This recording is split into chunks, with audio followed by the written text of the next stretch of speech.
Assalamualaikum warahmatullahi wabarakatuh. Halo guys, kami dari kelompok 4 akan menjelaskan tentang negara Jerman. Sebelumnya perkenalkan, nama saya Firzatul Dafanur Rahman dengan akhir NIM 339. Saya bersama dengan 4 rekan saya. Saya Muhammad Rizky Yudhoyono Santoso dengan akhir NIM 342 menjelaskan tentang sejarah Jerman. Saya Cantika Horimir Malasari dengan akhir NIM 341 akan menjelaskan tentang bentuk dan sistem pemerintahan Jerman. Saya Maria Lisa Siregar dengan akhir NIM 340 akan menjelaskan tentang demografi Jerman. Saya Fanya Kabila dengan akhir NIM 337 akan menjelaskan tentang geografis Jerman. Ya, cekidot guys. Penghuni awal wilayah Jerman ialah bangsa Jermani. Kemudian bangsa Jermani ditaklukkan oleh Kekaisaran Romawi Suci di bawah kepemimpinan Julius Caesar pada abad 2 sebelum Masehi. Kekaisaran Romawi Suci runtuh pada 176 Masehi dikarenakan krisis sosial, yaitu penolakan terhadap otoritas Katolik Roma, krisis ekonomi, dan serangan bangsa Barbar di bawah pimpinan Odoacer. Kemudian orang Protestan Eropa membentuk Kekaisaran Frankia Timur dan Frankia Barat. Frankia Timur inilah yang menjadi cikal bakal Jerman. Pada kepemimpinan Otto I, Frankia Timur berubah nama menjadi Kekaisaran Romawi Suci. Kekaisaran Romawi Suci bubar pada abad 16 serta terpecah menjadi beberapa kekaisaran, yaitu Prusia dan Austria. Di abad ke-17, kekaisaran tersebut ditaklukkan oleh Napoleon dan dibentuklah Konfederasi Rhine. Setelah Napoleon berhasil dikalahkan dalam pertempuran Leipzig, Jerman terbebas dari kekuasaan Prancis, dan kemudian Prusia dan Austria berinisiatif membentuk Konfederasi Jerman. Konfederasi Jerman tidak berlangsung lama karena Prusia dan Austria sering berselisih dagang.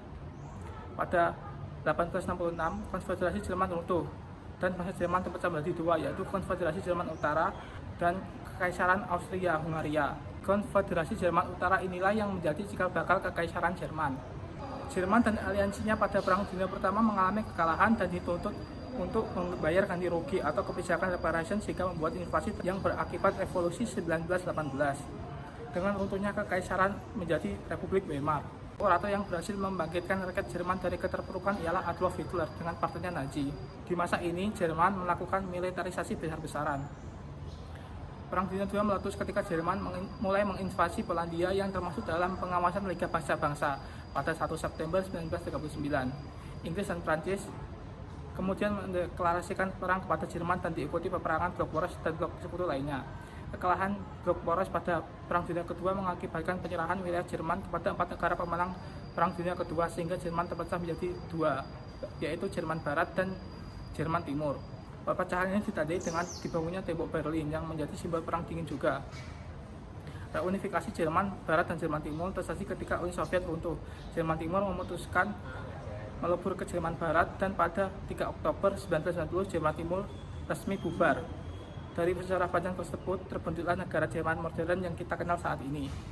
Kondisi geografis di tiap wilayah yang berbeda mendorong adanya interaksi wilayah satu dengan yang lainnya, yaitu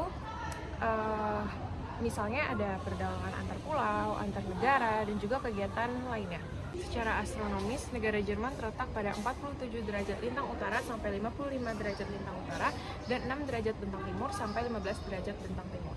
Negara Jerman berbatasan langsung dengan 9 negara lainnya di Eropa, yaitu Prancis, Luxembourg, Denmark, Belgia, Swiss, Austria, Republik Ceko, Belanda, dan juga Polandia. Jerman terletak di Eropa bagian tengah dengan batas-batas negara sebagai berikut. Di sebelah utara berbatasan dengan Denmark, Laut Baltik, Laut Utara.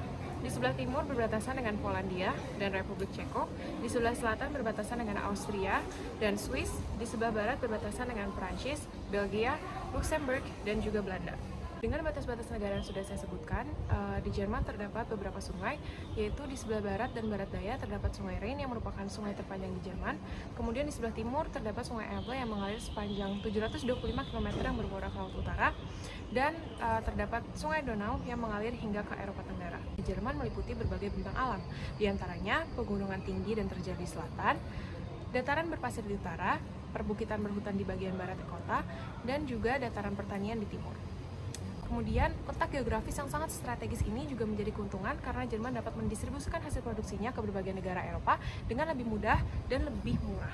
Jerman menggunakan sistem pemerintahan demokrasi parlementer, yaitu ada kepala pemerintahan dan kepala negara. Kepala pemerintahan dipegang oleh seorang kanselir. Kanselir dipilih 4 tahun sekali. dan tidak memiliki batas waktu dalam masa periode jabatannya. Dan jabatan presiden lebih bersifat seremonial. Di Jerman, lembaga dibagi menjadi 3, yaitu eksekutif, legislatif, dan yudikatif. Yang pertama ada eksekutif. Di dalamnya terdapat Bundeskanzler yang sering dikenal dengan Kanselir Federal Republik Jerman sebagai kepala pemerintahan. Wewenang kanselir yaitu mengepalai kabinet federal, membentuk kabinet, dan menteri mengajukan usulan pengangkatan maupun pemberhentian kabinet. Yang kedua adalah lembaga legislatif. Lembaga legislatif ini terdiri dari 4 bagian, yaitu 1 Bundestag, 2 Bundesrat, 3 Bundesversammlung atau Badan Permusyawaratan, dan ketiga Presiden Federal. Yang pertama ada Bundestag, yang anggota parlemen Jerman membentuk fraksi dan memilih seorang presiden. Yang kedua ada Bundesrat, yaitu anggotanya merupakan parlemen dari negara-negara bagian yang dipilih setiap 4 tahun sekali. Bundesrat ikut andil dalam pemutusan undang-undang dan administrasi negara federal. Yang ketiga ada Bundesversammlung atau Badan Permusyawaratan di Jerman, merupakan institusi terbesar Jerman yang di dalamnya terdapat anggota parlemen Bundestag, DPR 16 negara bagian, dan perwakilan dari warga negara bagian. Yang keempat, Presiden Federal, mewakili negara Jerman sebagai kepala negara. Presiden juga berwenang mengangkat anggota pemerintah, hakim, dan pejabat tinggi lainnya. Yang ketiga ada lembaga yudikatif, dikenal dengan Bundesversammlungsgericht. Lembaga ini berupa macam-macam pengadilan, seperti pengadilan tata usaha, pengadilan sosial, pengadilan tenaga kerja, dan pengadilan urusan keuangan.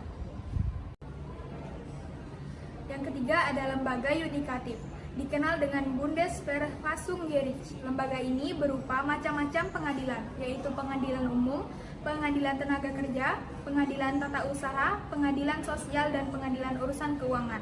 Pengadilan pada tingkat tertinggi adalah Mahkamah Konstitusional Federal yang mempunyai wewenang memutuskan persengketaan yang terjadi antar negara bagian.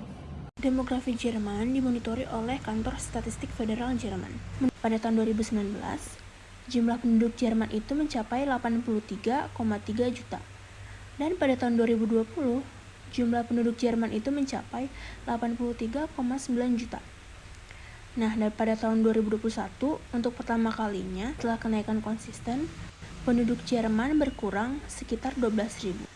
Pada tahun 2020, total angka fertilitas Jerman itu mencapai angka 1,53. Untuk waktu yang lama, Jerman termasuk salah satu dengan tingkat fertilitas yang rendah, yang mencapai 1,3 hingga 1,4. Jerman menjadi negara terpadat di Uni Eropa dan menjadi negara terpadat ke-19 di dunia dengan populasi 83,3 pada September 2021. Dan jumlah penduduk di daerah perkotaan itu mencapai 75,7% dari total penduduk. Penduduk Jerman mayoritas itu etnik Jerman, tetapi ada juga etnik lainnya seperti etnik Denmark, Sorbia, etnik Frisia, dan etnik Kasubia. Ada juga pendatang-pendatang, yaitu ada etnik yang berasal dari Timur Tengah, Asia, Turki, dan lainnya. Mayoritas penutur agama terbanyak itu ada Protestan sebanyak 33%, Katolik sebanyak 33%, dan agama-agama lainnya seperti Islam. Lalu ada Hindu, Buddha, juga ada Ortodoks, Yudaisme, dan yang tidak menganut agama sama sekali. Baik, kesimpulan yang dapat kita simpulkan adalah Jerman adalah negara yang memiliki sejarah hampir selalu terlibat peperangan di dunia sehingga menyebabkan ketidakstabilan dalam pemerintahan. Jerman memiliki bentang alam seperti pegunungan Alpen, dataran rendah, dan sungai yang amat panjang. Jerman memiliki kenaikan jumlah penduduk yang konsisten, tapi sejak 2021 jumlah penduduk Jerman menurun sekitar 12.000 orang. Jerman termasuk salah satu negara dengan tingkat fertilitas terendah di dunia. Jerman menjadi negara terpadat di Uni Eropa pada September 2021. Bentuk pemerintahan Jerman yaitu demokrasi parlementer, di mana pemerintahnya mengacu pada kanselir yang menjadi kepala pemerintahan dan presiden kepala negara. Sistem pemerintahan Jerman biasanya dikenal dengan dua lembaga yaitu Bundestag dan Bundesrat. Sekian dari kelompok kami, kurang lebihnya mohon maaf. Wassalamualaikum warahmatullahi wabarakatuh. Udah kan?